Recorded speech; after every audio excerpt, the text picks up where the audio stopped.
안녕하세요. 우리 초단기 처방 이제 3강입니다. 사실 1강하고 2강은 처음 제 생각은 한 15분에서 20분이었는데 1강도 한 25분 넘게 강의했고 2강도 한 35분 넘게 강의한 것 같아요. 그래서 필요한 부분들만 이렇게 잘 추려서 들으시면 되겠습니다. 우리 3강에서는 세무조사에 나오면 이런 게 중요하더라. 이렇게 하면 안 되더라. 주로 이런 걸 배웠어요. 그러면 이런 기본 지식을 바탕으로 우리 5월달과 6월달에 이제 소득세 신고 하셔야 되는데요. 물론 5월, 6월 지나고 듣는 분들은 그 다음 또 5월, 6월에 또 소득세 신고를 하셔야 되니까 어떻게 하면 신고를 잘 할 수 있을까? 이런 거를 한번 집중해서 저와 함께 살펴보시죠. 제가 먼저 말씀드리고 싶은 건 텍스 칼렌더예요. 제가 세금 달력이라고 써놨는데요. 대부분의 병원들은 연 매출이 이 연 수익 금액이 5억이 넘어가기 때문에 6월 달에 성실 신고를 하게 됩니다. 요번에 개업을 했거나 굉장히 작은 규모라서 연 매출 5억이 안 되는 분들은 5월 달에 신고를 하시게 돼요. 국세청에서 그럼 왜 6월 달에 신고를 하게 하느냐? 이런 취지예요. 이 신고를 하는 세무사가 5월 달에 원장님이 성실하게 신고하는지 모의 세무조사를 하라는 게 바로 성실신고의 취지입니다. 그래서 이 병원이 과연 매출 누락이 없는지, 그리고 이 병원이 증빙이 없는데도 비용을 넣는지 이런 거를 세무사 보고 조사하고 신고하래요. 그리고 만약에 그런 게 있으면 그런 걸 빼고 세금을 높여서 신고하라는 거예요. 만약에 매출 누락이 있으면 매출을 높여서 신고하고 증빙이 없는데 비용 넣은 게 있으면 또 가사경비 같은 게 있으면 다 빼고 신고를 하라는 게 바로 성실신고예요. 제가 사인을 합니다. 우리 병원은 제가 성실하게 한번 살펴봤더니 매출 누락이 없어요. 김수철. 우리 병원은 증빙 없이 막 비용 넣은 게 없어요. 김수철. 우리 병원은 가족들 데려다가 가공으로 인건비 신고한 게 없어요. 김수철. 이렇게 제 사인이 들어가는 거예요. 그런데 만약에 조사 나와서 이런 게 걸렸다. 이러면 저는 이제 영업정지를 당하다든지, 주의를 당한다든지 이런 처분을 받게 돼서, 그래서 보통 이제 병원을 신고하는 세무사들은 굉장히 굉장히 좀 꼼꼼하게, 왜냐하면 본인이 어떤 그런 규제를 당할 수도 있기 때문에 굉장히 꼼꼼하게 신고를 하는 편입니다. 어쨌든 6월 달에 이렇게 성실 신고를 하시게 돼요. 그러면 7월이 됐어요. 7월부터 11월 사이에 우리가 이익이 얼마예요? 라고 신고를 했잖아요. 거기에 7% 건강보험료가 나옵니다. 많은 원장님들이 이 부분을 간과해서 내가 세금을 이제 다 냈구나, 자금을 맞춰놓고 다른 데 막 투자를 하시는데 이익의 7% 굉장히 큰 돈입니다. 그래서 만약에 이익이 1억이 나는 병원이면 매출이 아니라 이익이요. 번 거에서 쓴 거 뺀 이익이 1억. 그 1억의 7%니까 굉장히 큰 돈이에요. 만약에 이익이 10억이면 정말 큰 돈이죠. 7천만 원이나 건강보험료가 나오니까. 제가 이 부분을 강조하는 이유는요. 많은 병원들 중에서 코로나 이후 매출이 급증한 일부 병가들이 있습니다. 그 중에 가장 대표적인 병가가 안과예요. 요즘 이제 노안 백내장까지 겹치면서 안과들의 좀 매출이 늘면서 이익이 굉장히 늘었는데요. 그러면 매년 내가 이익이 1억씩 났었어요. 그러면 1억에 7%면 한 700만 원이잖아요. 700만 원을 12분할해서 매월 내고 있었어요. 700만 원을 12로 나누면 한 달에 얼마 안 해요. 한 달에 많아봤자 60만 원, 70만 원. 그런데 갑자기 이익이 10억이 됐어요. 매달 70만 원씩 내고 있어요. 매년 700만 원씩 내고 있는데 10억이 되면서 7천만 원이 된 거예요. 그러면 7월부터 11월 사이에 안 냈던, 작년에 이익이 이렇게 큰지 몰라서 안 냈던 건보료가 한꺼번에 정산이 돼서 나옵니다. 7천만 원 빼기 700 하면 300만 원이 한꺼번에 건강보험료가 폭탄이 돼서 나와요. 그래서 이 부분에 대해서 굉장히 좀 많은 충격과 경악을 금치 못하게 됩니다. 나는 진료한다고 병원 한번 가본 적이 없는데 내가 왜 건강보험료를 이만큼이나 내야 되는가, 뭐 이런. 그래서 갑자기 다 야당이 되죠. 네. 그리고 뭐 우울증에도 걸리시게 되고 막 신세한탄도 하시게 되고. 근데 그러실 필요 없어요. 이익이 늘었기 때문에 건강보험료도 나온 거고, 건강보험료 자체도 세금이라고 생각하시면 돼요. 근데 왜 이렇게 화가 나시게 됐냐? 건강보험료를 세금이라고 생각 안 했기 때문에요. 그래서 본인 이익의 7%는 건강보험료를 내야 된다는 걸 항상 명심하고 계시면 이런 좀 급작스러운 상황에서 잘 대처를 하실 수가 있습니다. 그리고 우리가 6월에 신고한 거는 6월하고 8월 2개월 동안 분납해서 내게 돼요. 그래서 만약에 1,000만 원이 넘는다 하면 6월 달에 1,000만 원 내고요. 8월 달에 그 1,000만 원 넘는 걸 내시면 되고요. 2,000만 원을 넘게 세금을 내야 된다 하면 2,000만 원 그 넘는 금액의 50%는 6월에 내고요. 나머지 50%는 8월에 내요. 근데 작년 같은 경우, 재작년 같은 경우는 코로나 특수사항이라고 해서 이런 거를 굉장히 좀 많이 연기를 해주셨어요. 분납도 11월에. 뭐 이런 식으로 굉장히 뒤로 많이 밀어주셨어요. 그런데 문제는요, 11월 달에 6월, 8월에 냈던 세금의 절반만큼 중간 예납이라는 게 나옵니다. 그래서 작년에 오히려 더 힘들게 됐어요. 6월, 8월에 세금을 안 내신 걸 11월에 냈는데 또 중간 예납은 안 밀어줘가지고 작년 11월에 6월 달에 낼 세금하고 11월 달에 난 세금까지 다 합쳐서 내는 바람에 엄청난 좀 혼란이 있었습니다. 그래서 세금은 국세청에서 밀어준다고 해도 그때그때 그냥 내시는 게 나아요. 중간예납 역시 1,000만 원이 넘으면 분납을 할 수 있어요. 그래서 여기서 정리해 드릴게요. 6월달, 8월달, 11월달, 1월달에는 소득세를 25%씩 낸다고 생각하시면 되는 거예요. 왜냐? 11월달하고 1월달에 낸 세금은 내년도 세금 낼 때 빼주거든요. 즉 50%는 이미 내는 거예요. 물론 재작년 기준이긴 하지만. 그래서 병원 이익이 매년 비슷비슷하게 나는 병원들은 6월달, 8월달, 11월달, 1월달에 소득세를 낸다고 생각하시면 돼요. 부가가치세를 내는 병원은 성형외과, 피부과, 보통 이제 이 두 개과인데요. 왜냐하면 부가가치세법에서는 미용 목적의 이런 진료에 대해서는 10% 부가가치세를 환자한테 걷어서 국세청에 내라고 그런 법이 되어 있습니다. 그래서 피부과나 성형외과는 1년에 또 4번 부가가치세를 내세요. 7월달, 10월달, 1월달, 4월달에 내세요. 그래서 이렇게 보면 도대체 세금을 안 내는 달은 언제냐?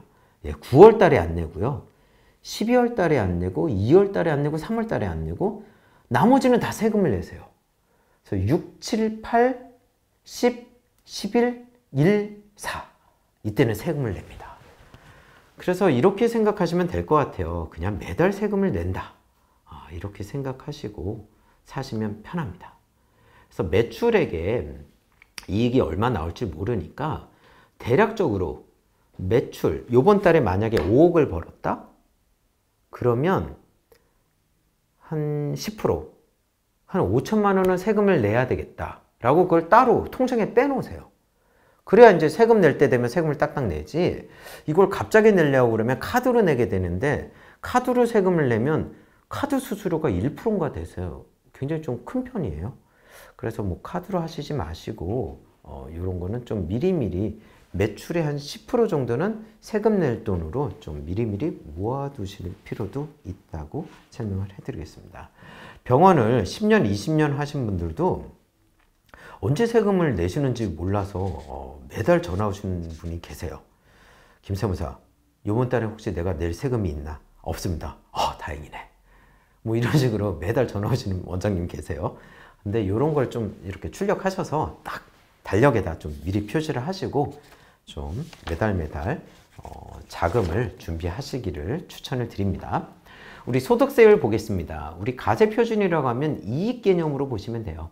우리 병원의 이익이 5억까지다.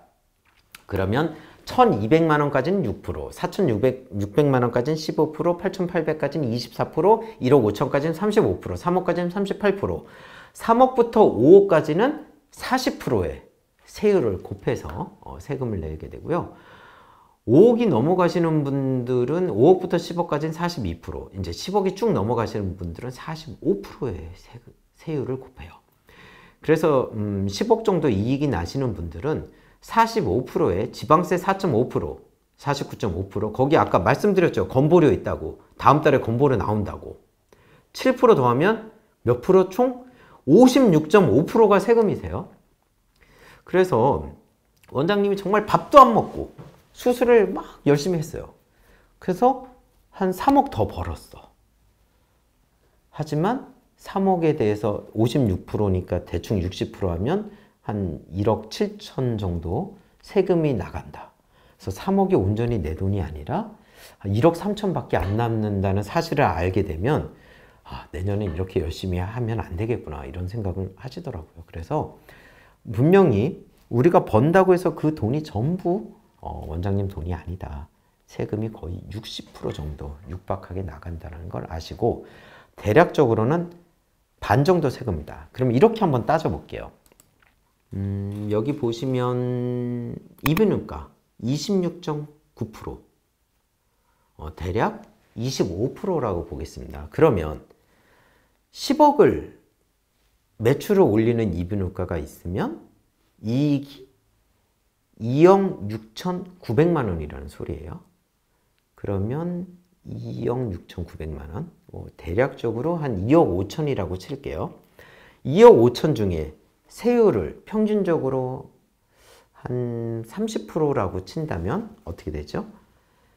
매출의 25%가 이익이고요. 여기 세율을 한 40% 곱한다. 25% 곱하기 40% 하면 10%예요. 즉 매출의 10% 정도는 최소 세금이라는 얘기예요. 그래서 아까도 말씀드렸듯이 매달 매출의 10% 정도는 통장에다가 적금식으로 해놓자. 저는 이제 이런 걸 세금 적금이라고 하는데, 갑자기 아까 뭐 1년에 물론 세금을 나눠서 4번 나눠서 내긴 하지만 매달 이렇게 매출의 10%를 세금으로 좀 저축해 놓으시는 그런 좀 지혜가 필요하다. 물론 뭐 세금 신고는 평소에 잘 해야 되겠지만 이제 이런 좀 컨셉을 갖고 계셨으면 좋겠어요. 여기까지 말씀드렸고요. 우리 이제 비용 넣을 때 좀 주의할 점을 말씀드리면서 우리 상강을 마무리하도록 하겠습니다. 아까도 굉장히 많이 강조드렸듯이 사업 관련성이 제일 중요한 겁니다. 그래서 어떤 원장님은요, 이번에 태국을 여행을 가시기로 했대요. 뭐 코로나 전 4년 전 얘기지만 왜 태국으로 가시나요? 마침 태국에서 학회가 있대요. 그래서 그 학회에 맞춰서 여행을 가면 여러 가지 경비 처리하는데 좋지 않겠냐. 물론 학회만 가시는 거면요, 그 학회에 무슨 참석 서류라든지 그런 게 있다면 학회 관련해서 다 비용 처리가 가능합니다. 그런데 이제 가족과 함께 갔을 때 또 학회를 참석하지 않았을 때가 문제예요. 그래서 이런 비용 처리를 하기 위해서는 학회 관련이라고 좀 서류를 꾸미든지 아니면 비용을 넣지 말든지 그렇게 좀 조심을 하는 게 있고요. 이런 비행기 표들을 카드로 이렇게 사면 또 많은 의심을 하게 돼요. 아까 마트 얘기도 하지만 카드로 사는 건 굉장히 좀 쉽잖아요. 요즘은 인터넷에 다 자동 결제가 되어 있어서 이렇게 쭉 밀기만 하면 다 결제가 되잖아요. 그래서 또 아까 500명 중에 3분 있다고 했잖아요. 그 3분 중에 한 분은 여행 경비를 정부 여행사 통해서 사요. 그래서 세금 계산서를 받는 거예요. 세금 계산서를 받으면 10%만큼 부가세가 오히려 나가서 비싸게 사게 됩니다. 그럼에도 불구하고 오히려 사업, 우리 병원하고 관련됐다는 걸 주장하기 위해서 여행사를 통해서 비행기를 세금 계산서로 구입하시는 분들도 있습니다. 그리고 유사병가, 만약에 우리가 의원인데 주로 통증을 다루는 의원이라면 통증의학과와 정형외과와, 또 우리가 의원인데 주로 피부 시술을 하는 의원이다 하면 피부과나 뭐 성형외과랑 이런 유사병가와 또 우리 동네 이런 병원들하고 소득률이 비슷한지를 봐야 되는데 이걸 내가 어떻게 아냐. 매년 국세청에서 소득세 안내문을 5월 초에 보내줘요. 집으로도 보내주고요. 근데 요즘은 집으로 많이 발송이 안 되고 국세청 홈택스에 가시면 뽑을 수가 있습니다.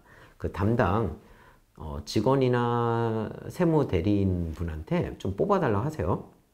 어려우면. 뽑으면 거기 나와요. A 의원은 이 동네 병원들에 비해서 소득률이 80% 미만이다. 즉 다른 병원들은 다 30%로 소득률 30%로 신고하고 있는데 너네 병원은 24%로, 즉 20%만큼 낮춰서 신고하고 있더라. 문제 있는 거 아니냐. 문제는 두 가지가 있을 수 있어요. 매출을 줄여서 신고했던지 비용을 지나치게 많이 넣었던지. 그래서 이런 유사병가 지역 평균과 비교하는 것도 굉장히 좀 조심해서 해야 됩니다. 마지막으로 한번 국세청에서 어떻게 손익을 보는지 설명을 드릴게요.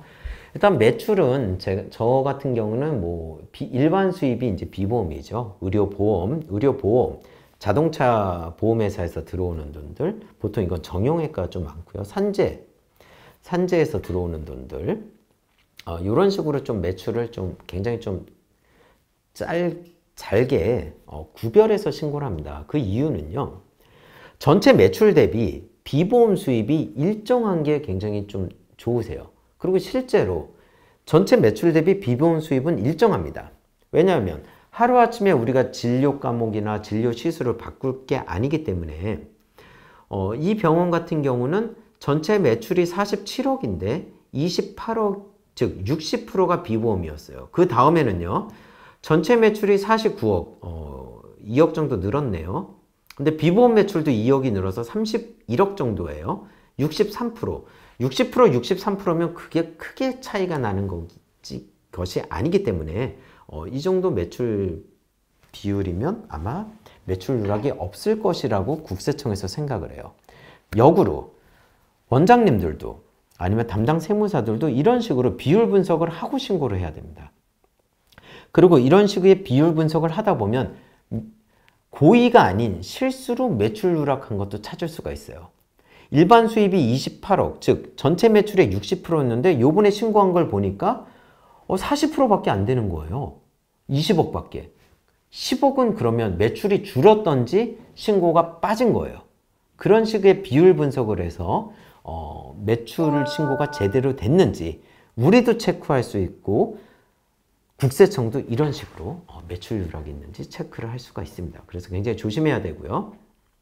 매출원가 같은 경우에는 재료비예요. 보통 의약품인데 보통 병원들이 외과 계열 같은 경우는 뭐 10%에서 20%, 또 약을 굉장히 많이 쓰는 병과 같은 경우는 뭐 최대 20%, 30%도 나오고 있는데 이 비율도 매년 일정합니다.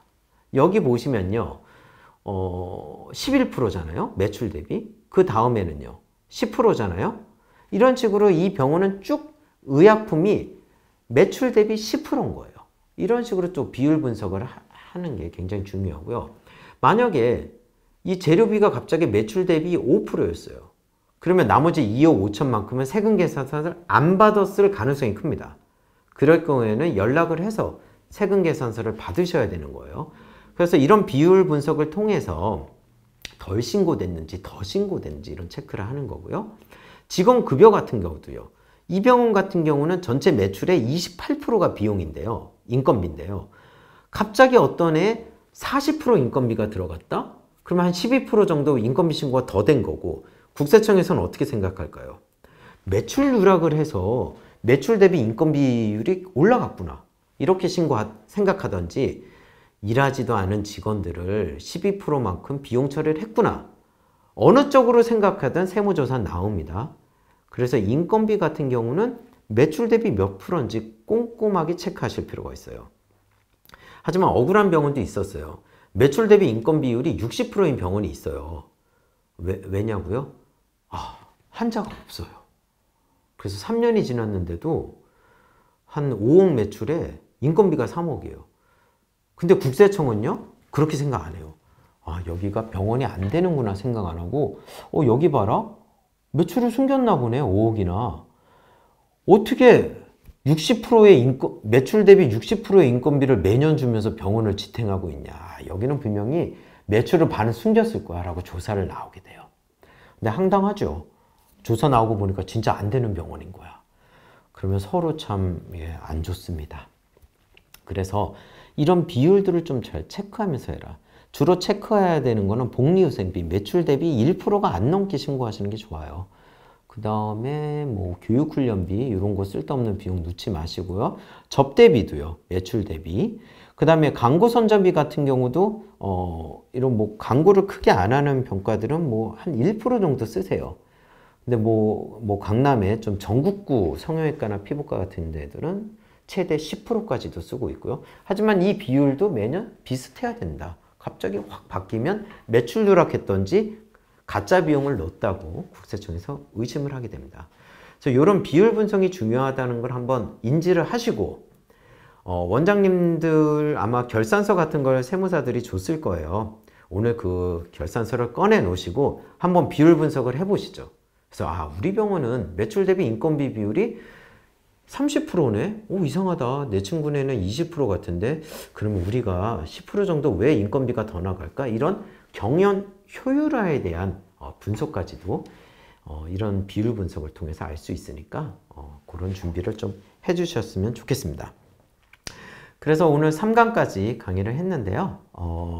이런 것들을 잘 종합을 하셔서 좀 도움이 되셨으면 좋겠고 다음 주 우리 또 4강, 5강, 6강 강의가 이어지는데 그때는 좀 더 기초적이고 어떻게 보면 더 중요한 그런 이론 강의를 해드리도록 하겠습니다. 감사합니다.